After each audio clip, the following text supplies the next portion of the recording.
இந்தியாவினுடைய நீண்டகால கனவு அப்படின்னா இந்தியாவினுடைய டிஃபென்ஸ் டிபார்ட்மெண்ட்ல சொந்தமா ஒரு மிலிட்டரி டேங்கை தயாரிக்கணும் அப்படிங்கிற ஒரு கனவு கூடிய விரைவில் நனவாக போகுது. அதுவும் பர்டிகுலரா ஜோராவர் மிலிட்டரி டேங்க் அப்படின்னு சொல்லப்படக்கூடிய, சரியா சொல்லணும்னா பாரத் லைட் மிலிட்டரி டேங்க் அப்படிங்கிற ஒரு முக்கியமான மிலிட்டரி டேங்க் கூடிய விரைவில் வரப்போகுது. இது இந்தியாவுக்கு எவ்வளவு பெரிய உதவியா இருக்க போகுது, சைனாவை இதை எப்படி கவுண்டர் அட்டாக் பண்ண போகுது, இது எல்லாத்தையுமே டீடைலா இந்த பதிவில் பார்க்க போறோம். வணக்கம் நண்பர்களே, welcome back to gold Vel official channel. First நம்ம பார்க்க போற ஒரு முக்கியமான விஷயம், ஜோராவர் மிலிட்டரி டேங்க் இந்தியாவுக்கு ஏன் தேவைப்படுது. அதுவும் பர்டிகுலரா நம்ம கிட்ட இருக்க T-72, T-90, Arjun military tank, இந்த மாதிரி நிறைய மிலிட்டரி டேங்க் இருக்கு. ஆனா இது எல்லாமே வெளிநாட்டுல இருந்து தான் நம்ம பர்ச்சேஸ் பண்ணியிருக்கோம். சொந்தமா நம்மளால உருவாக்க முடியாம ஒரு மோசமான சிச்சுவேஷன் இருந்தது.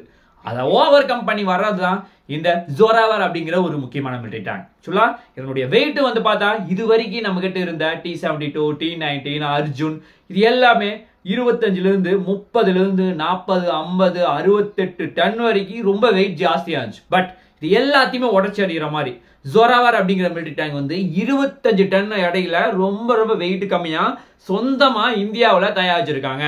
இது இந்தியாவினுடைய வளர்ச்சியை பல மடங்கு மேம்படுத்த போகுது. இதை எதை பேஸ் பண்ணி நம்ம உருவாக்கணும் அப்படின்னு கேட்டா ஒரு மிகப்பெரிய சந்தேகம் நம்ம கிட்ட இருக்கு. இது ரஷ்யாவினுடைய மிலிட்டரி டேங்கை பேஸ் பண்ணி அந்த டெக்னாலஜி கொஞ்சம் காப்பி பண்ணி நம்மளுடைய ஓன் ஐடியாவோட நம்ம இதை மேக் பண்ணியிருக்கோம். அதுவும் பர்டிகுலரா ரஷ்யாவினுடைய 2S-25 அப்படின்னு சொல்லப்படக்கூடிய ஸ்ப்ரவுட் ST அந்த மாதிரி ஒரு மிலிட்டரி டேங்க்ல இருந்து தான் இந்தியா இதை காப்பி பண்ணியிருக்காங்க. ஆக்சுவலா இது கிட்டத்தட்ட 60-70% எல்லா மெட்டீரியலுமே இந்தியாவில் உருவாக்கி அதை அசம்பிள் பண்ணியிருக்கோம். ஆக்சுவலா இதை யாரு டிசைன் பண்ணாங்க அப்படின்னு கேட்டா டிஃபென்ஸ் ரிசர்ச் டெவலப்மெண்ட் ஆர்கனைசேஷன் அவங்க தான் ஃபுல் அண்ட் ஃபுல் டிசைன் பண்ணியிருக்காங்க. ஆனா இதை புரோட்டோடைப் ரெடி பண்ணி கொடுத்துவீங்க அப்படின்னு பார்த்தா L&T and then DRDO அப்படின்னு சொல்லப்படக்கூடிய அந்த ரெண்டு பேருடைய முயற்சிகள் தான் இதை பண்ணி கொடுத்துருக்காங்க. ஆக்சுவலா என்னுடைய ஒரு லாங் டேர்ம் கோல் அப்படின்னா இதை யார் மேனுஃபேக்சரிங் பண்ண போறாங்க அப்படின்னா ABNL அப்படின்னு சொல்லப்படக்கூடிய ஆர்மர்டு வெஹிக்கிள் நிகாம் லிமிடெட் அப்படிங்கிற ஒரு முக்கியமான நிறுவனம் இதை பண்ண போறாங்க. ஆக்சுவலா இது இந்தியாவினுடைய எந்த ஒரு லைட் டேங்கா இருந்தாலும் ஒரு மிலிட்டரி டேங்கை தயாரிக்கிறதுல இவங்க தான் சிறப்பாக செயல்படுறாங்க. அதுவும் பர்டிகுலரா T-72, T-90, Arjun military tank, BMP-2 இந்த மாதிரி நிறைய மிலிட்டரி டேங்க ஆவடியில் இருக்க ஒரு முக்கியமான ஹெவி வெஹிக்கிள் ஃபேக்டரி அவங்க தயாரிச்சு கொடுத்துருக்காங்க. அவங்க தான் மீண்டும் இதை தயாரிச்சு கொடுக்க போறாங்க. ஆக்சுவலா டிசைன் அதெல்லாம் DRDO L&T பாத்துக்குவாங்க.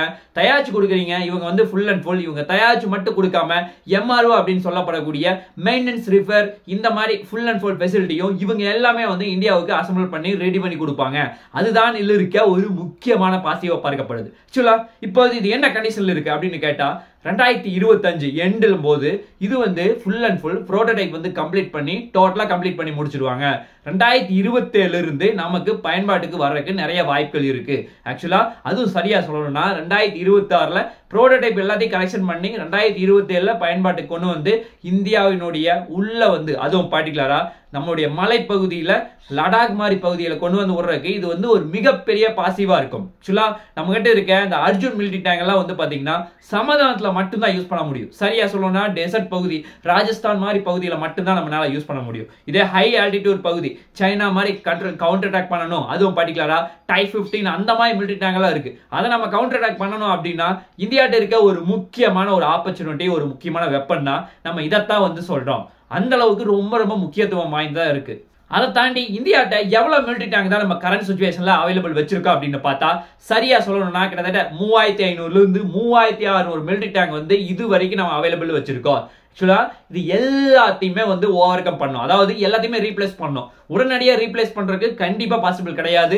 ஃபர்ஸ்ட் 100 ஆகும், அப்புறம் 1000 2000 அந்த மாதிரி கொஞ்சம் கொஞ்சமா நம்மளால தயாரிச்சுட்டா இது பழசு எல்லாத்தையுமே வெளிநாட்டோட டோட்டலா ரீப்ளேஸ் பண்ணிட்டு இந்தியா கொண்டு வர முடியும். ஆக்சுவலா முதற்கட்டமா நம்ம என்ன பண்ண போறோம், ஒரு 70-80 மிலிட்டரி டேங்க் ஆர்டர் பண்ண போறோம். அதை தாண்டி இது எல்லாமே கொஞ்சம் கொஞ்சமா நமக்கு இந்தியாவுக்கு கொண்டு வந்து தர போறாங்க. இது நம்ம புரோட்டோடைப் டிசைன் எல்லாமே சக்சஸ் ஆனாதான் நம்ம இந்த ஸ்டேஜையும் நோக்கி நகர முடியும். அதுதான் இதுல இருக்க ஒரு முக்கியமான விஷயமா பார்க்கப்படுது. அதே மாதிரி இதுல இருக்க இன்னொரு முக்கியமான ஃபெசிலிட்டி அப்படின்னா 125 mm ஸ்மார்ட் போர் கன் அப்படிங்கிற ஒரு முக்கியமான விஷயம் வச்சிருக்காங்க. ஆக்சுவலா இது பல்லு சக்கர மாதிரி இருக்கும். இது பாத்தீங்கன்னா ஈஸியா ரிவர்ல ஆகட்டும் அல்லது குளம் கொட்டை இந்த மாதிரி பகுதியில ஈஸியா கடந்து போறதுக்கு இது வந்து ரொம்ப ரொம்ப உதவியா இருக்கும். ஆக்சுவலா இது வந்து வெயிட் வந்து நம்ம 25 டன் சொல்லி நம்ம ஆல்ரெடி பேசியிருந்தோம். இதுல வந்து மொத்தம் 3 பேர் அமர முடியும். அதை தாண்டி இன்ஜினுடைய பவர் 1000 ஹெச்பில ரொம்ப ரொம்ப பவர் வந்து அதிகமா வந்து ஜெனரேட் பண்ண முடியும். இதனுடைய வேகம் 1 மணி நேரத்துல 70 கிலோமீட்டர் வந்து கவர் பண்ண முடியும். ரேஞ்ச் வந்து 500 கிலோமீட்டர் வரைக்கும் போக முடியும். ஆக்சுவலா இது வந்து மலையினுடைய எந்த உச்சி வரைக்கும் போய் எதிரிய ஈஸியா அட்டாக் பண்ண முடியும். நம்ம எவ்வளவு ஆல்டிடியூட் வேணாலும் போகலாம். ஆனா டெம்பரேச்சர் வந்து பெரிய லெவல்ல அதிகமும் ஆகாது. அதுதான் இதுல இருக்க ஒரு முக்கியமான பாசிவா பார்க்கப்படுது. ஆக்சுவலா இது வந்து ஆற்று கடற்கரைக்கு மத்த பகுதி கடற்கரைக்கு இது வந்து ரொம்ப ரொம்ப உதவியா இருக்கும். அதே மாதிரி இதுல இருக்க இன்னொரு முக்கியமான ஸ்பெஷாலிட்டி அப்படின்னா இது வந்து இதுல இருக்க ஒரு முக்கியமான கன் ஒன்று ஃபிக்ஸ் பண்ணிருக்காங்க. ஆக்சுவலா இது வந்து ஃபயர் பண்ணும்போது ஆட்டோமேட்டிக்கா அதுவே ட்ராக் பண்ணிடும். அதே மாதிரி நைட்டும் சரி பகலும் சரி எந்த டைம்ல வேணாலும் நம்ம அதுவே வந்து ஆட்டோமேட்டிக்கா ட்ராக் பண்ணிடும். நம்ம வந்து அதை வந்து கன்ல பிரஸ் மட்டும் பண்ணா போது தொடர்ந்து வந்து ஒர்க் ஆக ஆரம்பிச்சிடும். அந்த மாதிரி ஒரு முக்கியமான ஃபெசிலிட்டி அது இருக்கு. அதை தாண்டி இதுல வந்து முக்கியமான ஃபியூச்சர்ல எந்த மாதிரி வெப்பன் வேணாலும் அது ஃபிக்ஸ் பண்ற மாதிரி அப்கிரேட் பண்ற மாதிரி ஒரு முக்கியமான டெக்னாலஜியை இதுல வந்து இம்ப்ளிமெண்ட் பண்ணி வச்சிருக்காங்க. அதை தாண்டி இதுல வந்து நம்ம ஹை ஆல்டிடியூட்ல போகும்போது இதனுடைய ஃபியூல் வந்து அதிகமா செலவாகும் அப்படின்னு சொல்லி நம்ம பேசுவோம். பட் இதுல வந்து அந்த மாதிரி ஒரு எந்த ஒரு பிரச்சனையும் இல்லாம ரொம்ப ரொம்ப ஸ்மூத்தா வந்து டிசைன் பண்ணியிருக்காங்க.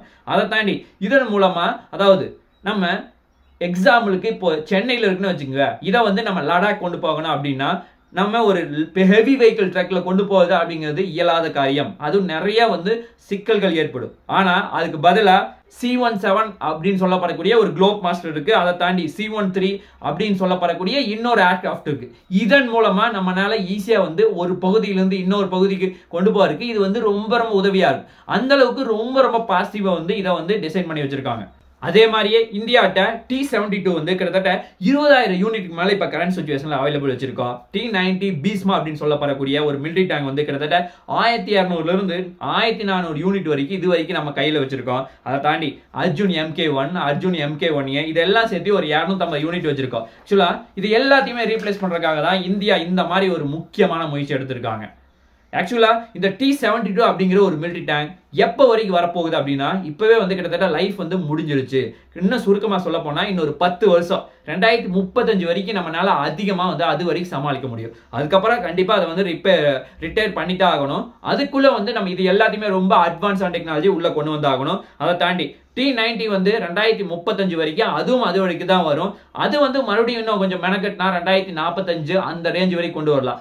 அதுக்கு மேல நம்மளால பாசிபிள் கிடையாது. இது எல்லாமே லைஃப் முடியும் போது நம்ம வந்து நம்ம கிட்ட புது டெக்னாலஜி புது மிலிட்டரி டேங்க் நம்ம கிட்ட வந்தாகணும். அப்படின்னா இந்த பாரத் லைட் மிலிட்டரி டேங்க் தான் நமக்கு ரொம்ப ரொம்ப உதவியா இருக்கும். ஆக்சுவலா இதன் மூலமா சைனாவை வந்து ஈஸியா இதன் மூலமா கவுண்டர் அட்டாக் பண்ண முடியும் அப்படிங்கறதா ஒரு நிதர்சனமான உண்மையா பார்க்கப்படுது. அதுவும் சரியா சொல்லணும்னா Type 15 அப்படிங்கிற ஒரு மிலிட்டரி டேங்க் சைனாவை கவுண்டர் அட்டாக் பண்ணி ஒரு மிகப்பெரிய அளவுல சைத்திரம் படைக்க காத்திருக்கு அப்படிங்கறதா ஒரு நிதர்சனமான உண்மையா பார்க்கப்படுது. பார்க்கலாம் என்ன நடக்குது என்று சொல்லி நாளைக்கு இன்னொரு நல்ல ஒரு வீடியோவில் உங்களை நான் சந்திக்கிறேன். நன்றி, வணக்கம், தேங்க்யூ, ஜெய் ஹிந்த்.